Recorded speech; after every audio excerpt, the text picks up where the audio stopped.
Hello, Physics Nation. My name is Nate Larmond, and I like to do the same Khan Academy problem. It's just about, hang on, pardon the scrolling here. It's about the two catapults.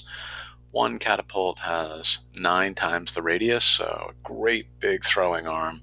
And then the other catapult only has 1/9 the radius, tiny little throwing arm. But they have the same angular velocity. So why? Why is angular velocity directly related to tangential velocity? When the catapult fires, the projectile is thrown off at a tangent to this circle. So, it's a simple relationship. It's direct. 9 times the radius is 9 times the tangential velocity, but why? So in the last video, I sort of drew on the screen, and now, pardon the scrolling, I'm going to do a more traditional handwritten solution.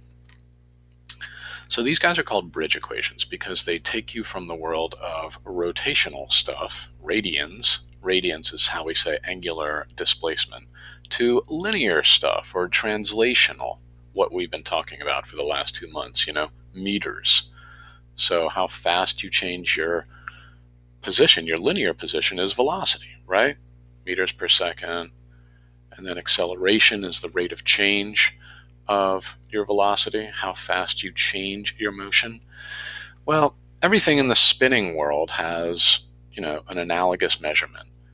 Meters is now changed to radians. So what is a radian? Well, it's just a way of measuring rotation. One rotation you could say is 360 degrees. But there's actually a different way of saying how much something rotates. Excuse me. You take this distance on the outside of the circle, it's called the arc length. Like, what piece of circumference are you sweeping out? And then you just divide by the radius of the circle. So here's my little dance craze. This piece of my arm is the circumference of the circle, and my other arm is the radius of the circle.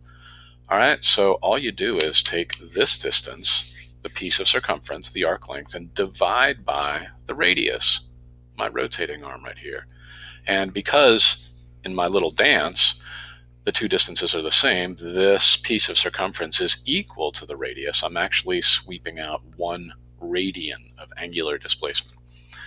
So give it a try. Do the radian yourself. It's just a ratio.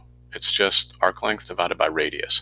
If you multiply both sides by radius, you get what are called the bridge equations. So theta in radians multiplied by the radius of the circle is the arc length, like how many meters are traveled on the outside circumference.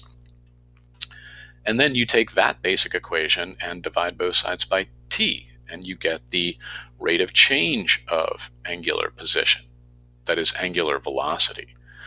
We use omega for angular velocity, the spinning rate, like engineers like RPMs, revolutions per minute. But we like radians per second for these, convenient mathematical tricks we can do.